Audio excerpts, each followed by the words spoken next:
Welcome to TDS studios. Hi friends, எல்லாம் சூப்பராக இருப்பீங்கன்னு நினைக்கிறேன். இன்றைக்கி மறுபடியும் பழைய காலத்து மலையாள பட இளம் கதாநாயகன் எவர் கிரீன் பிரேம் நசீர் அவரை பற்றி தான் நம்ம பேச போகிறோம். வாங்க போகலாம்.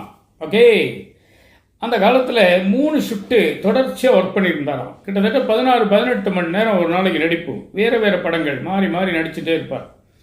அத்தனைக்கும் ஈடு கொடுத்து நடிக்கக்கூடிய ஒரு நடிகர் அவர். ஒரு நாள் மத்தியானம் ஒரு 12 மணி சுமாருக்கு அவர் அந்த காலையில் ஷெட்யூலை முடிச்சுட்டு வீட்டுக்கு போனோம். வீட்டில் போய் சாப்பிட்டுட்டு கொஞ்சம் நேரம் ஓய்வு எடுத்துட்டு மறுபடியும் அடுத்த படத்துக்கு போனோம். இந்த காட்சி எப்படின்னா, அவருடைய 2 கைகளிலும் விலங்கு போட்டிருக்கும். விலங்கு நம்ம கைதிகளுக்கு போடுறாங்க இல்லையா, அந்த மாதிரி ஏதோ ஒரு காட்சி. விலங்கை போட்டிருக்காங்க, நடித்து முடிச்சிட்டார். இதில் என்ன விசேஷம்னா, இந்த படங்களில் பெரும்பாலும் எல்லாமே அதை போல் ஒரு போலியான விஷயத்தை யூஸ் பண்ணுவாங்க.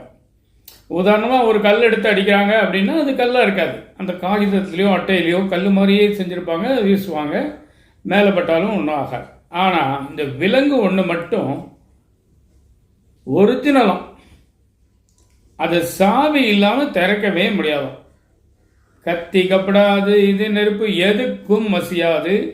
2வது கை பக்கத்தில் இருக்கிறனால ரொம்பவும் பெரிய முயற்சியெல்லாம் பண்ணவும் முடியாது. கைக்கு ஏதாவது ஆகிடும். உடம்பும் பக்கத்துலேயே தான் இருக்கும், ரொம்ப தூரம் நீட்ட முடியாது. அந்த சமயத்தில் இவர் புறப்படலாம், டேக் ஓகேன்னு சொல்லி புறப்பட சமயத்தில் பார்த்தீங்கன்னா அந்த விலங்கினுடைய சாவி இல்லை. அந்த சாவியை வச்சுருக்க ஒரு ப்ரொடக்ஷன் மேனேஜர் என்ன பண்ணிட்டாரு, வேறு ஏதோ பொருள் வாங்கிறதுக்காக அந்த நேரம் பார்த்து வெளியில் போயிட்டார். எல்லாம் பரபரப்பாக யூனிட்டே தேடுது. ஒரு இடத்துலையும் ஒரு ஆளும் இல்லை, சாவி யார்கிட்டையும் இல்லை, அவர் எங்கே போயிருக்காருன்னு கண்டுபிடிக்க முடியல. அதெல்லாம் செல்ஃபோன் இல்லாத காலம், அது ஒரு பிரச்சனை. சரிங்களா, கூப்பிட முடியாது டக்குன்னு. அவர் என்னடா பண்ணுறது அப்படிங்கும்போது இவர் என்ன பண்ணுறாரு, பரவாயில்ல நான் அப்படியே வீட்டுக்கு போகிறேன், அப்புறம் கழட்டிக்கலாம், இல்லாட்டி வந்தால் வீட்டுக்கு வர சொல்லுங்கிற மாதிரி இவர் காரில் ஏறி வீட்டுக்கு போயிட்டார். வீட்டில் போய் தேமேன்னு உட்காந்துருக்கார். ஒன்றும் பண்ண முடியாது. அதிகபட்சம் தலையை சொரியலாம் 2 கையும் கொண்டு போய். வேறு என்ன செய்ய முடியும்? முதுகை சொரிய முடியுமா? ஒன்றும் முடியாது. தேமேன்னு உட்காந்துருக்கார். ஒரு 2-3 மணி நேரம் கழித்து அந்த ப்ரொடக்ஷன் மேனேஜர் ஓடி வரார், வீட்டுக்கு வரார். இவர் வீட்டுக்கு ஐயா சாரே மன்னிக்கணும் அப்படி இப்படின்னு அவர் கெஞ்சி கூத்தாடுறார். சாவியை கொண்டு போயிட்டாராம் அவர். அதனால் அந்த ப்ரொடக்ஷன் மேனேஜர் யூனிட்டுக்கு வந்த உடனே அவருக்கு அவ்வளோ அர்ச்சனை நடந்திருக்கு. அதனுடைய ரியாக்ஷன் தான் இவர்கிட்ட ஐயா சாமி ஐயா சாமின்னு கெஞ்சி கூத்தாடுறாரு. மன்னிக்கணும் மன்னிக்கணும் மன்னிக்கணும், சமிக்கணும் சமிக்கணுங்கிறார். பிரேம் நசீர் சொன்னாராம் கூலா, மாசே இப்படி சொல்லிட்டீங்க, நீங்கள் என் ஃப்ரெண்டுங்க, நீங்கள் எனக்கு கெட்டது செய்வீங்களா? நல்லது தான் செஞ்சுருக்கீங்க அப்படின்னா. இவருக்கு இன்னும் குழப்பமாயிடுச்சான். நான் என்னங்க நல்லது செஞ்சேன், விலங்க போட்டு ஷூட் பண்ணிவிட்டு கழட்டி விடாமல் நான் பாட்டுக்கு சாவி எடுத்துகிட்டு வேறு ஒரு அர்ஜென்ட் வேலைக்கு போயிட்டேனே, தப்பு தானுங்க, அல்லது சாவி யார்கிட்டயா கொடுத்துட்டு போயிருக்கலாம் நான் அப்படின்னா. இல்லை நீங்கள் தெரியாமலோ சாவியை கொண்டு போயிட்டீங்க, நான் வீட்டுக்கு வந்துட்டேன். என்னுடைய மனைவி இன்னைக்கு எனக்கு சாப்பாடு ஊட்டி விட்டாங்க. இது எப்போ நடந்தது? கல்யாணத்தப்போ ஹனிமூனில் நடந்த சமாச்சாரம். ரொம்ப நாளாக இது மாதிரி நடக்க முடியல. நான் பயங்கர பிஸி. வீட்டுக்கு வர்றதே கொஞ்ச நேரம், அவசரமாக அள்ளி போட்டுட்டு ஓடிடுவேன். 6 முறை உட்காந்து சாப்பிட்றதுக்கு வாய்ப்பு இல்லை.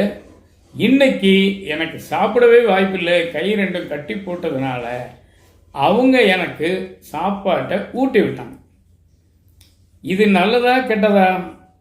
என்ன நண்பா இப்படி பண்ணிட்டீங்களே அப்படின்னு நான் கேட்குற மாதிரி விஷயம் இல்லை. இது நல்ல வேளை இப்படி பண்ணீங்களேன்னு சொல்லணும். அந்த மாதிரி சமாச்சாரம் அப்படின்னு சொன்ன உடனே தான் இந்த ப்ரொடக்ஷன் மேனேஜருக்கு உயிரே வந்துதான்.